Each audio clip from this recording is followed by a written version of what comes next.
I was 18 when I joined Stocksbridge Fire Service in 1910. There were just a handful of us, part-time firemen, all lads from Foxes. At that time, we used to have an engine with a hand pump that was pulled by horses. Every time we had a shout, we had to round the buggers up. So every now and again, we would have a practice to try and get horses hitched up wagon in record time. Sometimes we'd turn up and there'd be no horses. Mr. Gaunt, the owner of the horses, would have hired out the animals for a funeral. I remember one balmy night when the beasts had the last laugh. We were all gathered to do battle. Now then, Jack. Evening, Captain. Are the lads all gathered? Yes, sir. All present and correct. Let's start the drill. Ring the bells. Right, lads. George, Thomas, you take the right-hand side, grab Thunder and Blaze. James, William, off to the left. You get Prince and Blackie. Jack and I'll go after Susie and Star. Come here, you stupid old nag. Oh, watch out, lad, she's coming at you. By heck, when I signed up for this, I didn't imagine chasing horses. Watch out, George, there's a pile of horse manure. Oh, chuffing hell. Oh, manure all over my shoes. Ah, lass, I'll have a right job getting them clean. I mean, ruddy trousers stink to high heaven. Come on, lads. While you're mucking around, the valley burns. The valley burns? Come on, Captain. The nearest we've been to a fire was last year, when old Nellie Oates set light to the Sunday dinner. A crime in itself. Burnt pudding still. Dear. Now listen, lad. Grab a jack, got her. Well done, tie her down.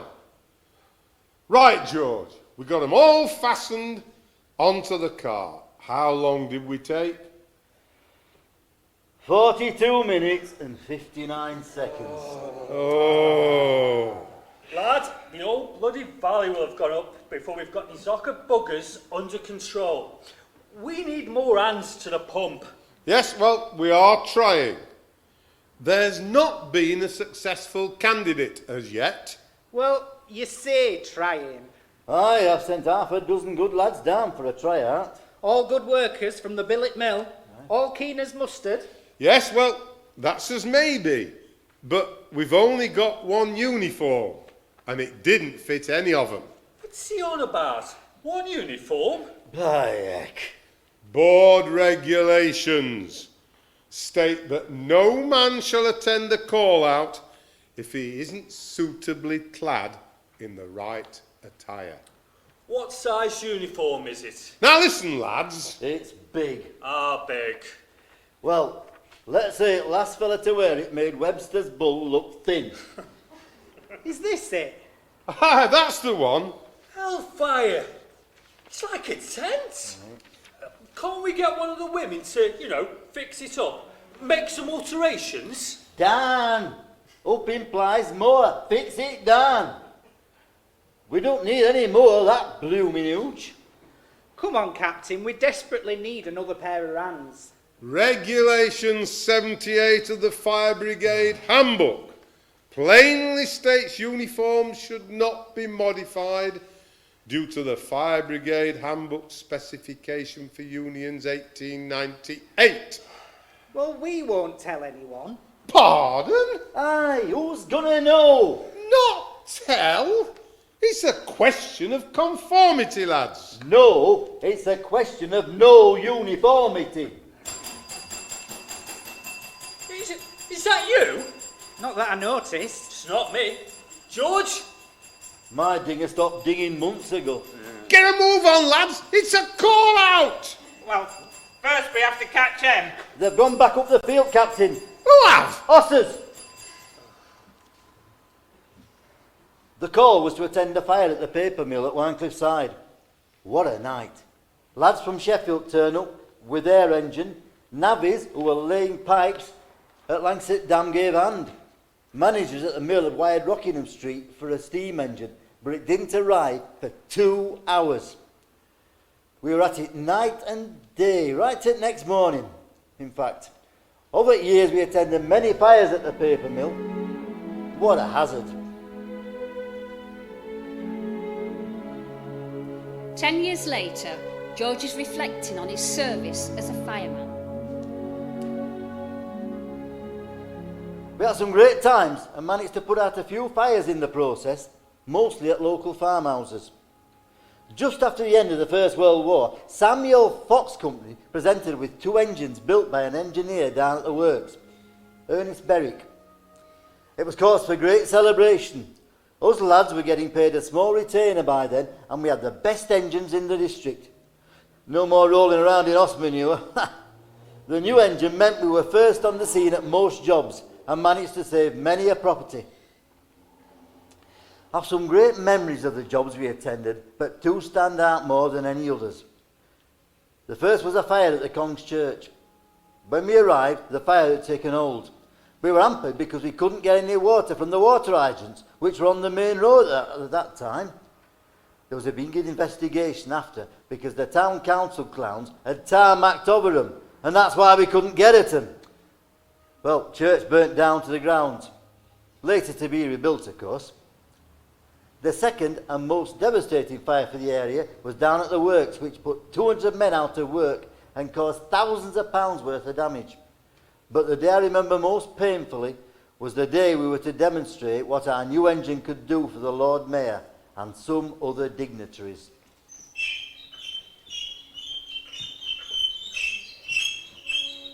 Well, look at that engine, James, eh? She's a right beauty. Old Sammy Fox did us proud. And she's all yours to drive, son. And to clean. I've been rubbing them brasses like there's no tomorrow. After that call out to Penistone, I wanted to get her up to scratch. By heck, them Penistone lads have had some stick about the Palace Cinema burning down. Manageress called them a disgrace. I don't think it's right, though. Their equipment ain't up to date. They're still trying to do the job with an old handcart. They risk their lives every time they get a shout. Aye, you're right, lad. James. She's sparkling like a diamond. And that placard, Peace, Stocksbridge and District Town Council Engine 1. What a beauty. We're just waiting for you to give us the go-ahead. All present and correct. Young James has been down since the crack of dawn, washed her twice, dried her with a leather, and used so much polish she smells like my grandma's front room. You've done us proud, lad. Thanks, George. I love driving the engine. Being a fireman is the best job in the world. Did I tell you I got my papers in last week? To join them professionals down at Rockingham Street? Oh, what a dream it would be to join them. My father was a volunteer at Rivelin Station for 10 years before he died on the Somme. I do it for him, to make him proud. If I get in, I plan on asking Annie if she wants to get wed next summer. Good for you, lad. Best of luck. But if you ask me, Rockingham Street should be proud to have you. And as for Annie Thicket, there's none prettier in Valley. You'll make a handsome couple. Thanks, George. Yes, good luck to you, lad. I'll be sorry to lose you, but you know you were keeping the streets of Sheffield safe. That'll make me very happy. And I'd just like to say, lads, it's a great moment, this, for us all. The way you handled the corn mill fire last week was top class. James, you drove like a professional, getting us to Oxspring in record time. After all them years chasing bloody horses round Balfour's Field, we can drive through the valley with our helmets held high. Proud to serve. Let's go give the mayor and this community a display they won't forget. Aye, and why, Sobert Moon? No more cleaning off manure off my shoes. Right then, lads. Shall we be off? All aboard. Off we go, James. Chuffing out. Our villagers turned out to see our display. We're only going to splash a bit of water about and have a few sarnies at Mayor's bum fight. Anybody would have thought King were coming. Ah, Mr. Mosses. I'm not sure about hanging on side of engine that goes 30 miles an hour. When we did our practice last night, my hair were a right mess. And when we got back, I had a fly stuck in my teeth. And can I ask, how come I've got this bloody suit? I thought it was for the last one to join. Earnest rags, swanking around in my uniform. That should have kept off your Nancy's pies. They aren't good for the physique. Anyway, here we go. Oh, and Jack, perhaps avoid Betty's buns at the duel later. But I don't want to have to adjust yon suit anymore. It's against Regulation 78. There's no left to adjust.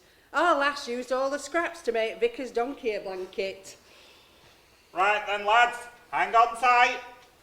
Off to Hawthorne Brook to show the valley what this beauty can do. And after, for a swanky tea. Hey, I hope they're into fire. Now, James, steady away. Hold on to your helmets, lads. Bloody hell, he ain't hanging around, is he? He's after a bun. Now, steady, lads, steady. Steady on. Chuffing hell, George, I think I'm going to be sick. Whoa, James, steady away. The lads aren't used to such speed. Get away. Pull that throttle out, James, lads. Let's have a go for it. Hey. I think there's smoke coming off them tyres. There is! We're on fire! Watch this corner, James, watch it! Watch out! Oh, no. Me dinner's coming back home! And look. Steady, lads. Oh, an os manure. Oh, no. Oh my lord, the poor fire lads, the wagons fell over. Somebody get a doctor. Constable, get everybody out the way. The road's right slippy. At that speed, no wonder they've gone over. Ernest, you all right? Chuffing horses. My hair's a right bloody mess. Shut up and sit still, pair of you. Ernest, you've got a right gash on your forehead. Use my anchor. Put it on there. That's it, yes, just there. That's it. Hey, how do I look now? George Anwell, you look like you've just fell off fire engine going 30 mile an hour round a corner on a greasy road. Not so good then. Hey, will you marry me? Oh. Lie still, you daft so-and-so. Oh, my lord, what a mess. Stay quiet, George, until we see what damage has been done. All right, Constable. Sir, James Sidebottom's in a bad way. He was driving and the engine went over on its side. Eric, will you run down to works, ask for foreman and get the lads out. Bring out the works ambulance. Go on, shift us then, lad. Constable, they've got mostly cuts and bruises. A couple of them need to get off to hospital. I'm worried about the driver. He's had some sort of back injury. We need to make him comfortable. Right, Doctor. My lad and I'll give you a hand until the ambulance gets here. Ernest, are you awake? Ernest! If you mention ruddy horses, I'll brain you. No, I wasn't. I just got to look at James. He don't look too good, poor bugger. Hey, there's the doctors. Dr. Robert Shaw, Dr. Mac. Hey, Doctor, how's young James doing? Oh, well, it's hard to say. He's taken a bad knock to his spine. He needs to go to the infirmary. And you two, stay still until we can check you over. No more tomfoolery. Who knows what you might have done? Ernest and I sat and waited. Eventually, Dr. Robertshaw checked us over, bandaged us up and sent us home. Some of the lads from the works got the engine back on its wheels, and apart from a few scratches, there were no harm done. It weren't to be such good news for young James. He died 3 days later from his injuries. His brother told me later that James had been offered a position as a driver with Rockingham Street Fire Crew.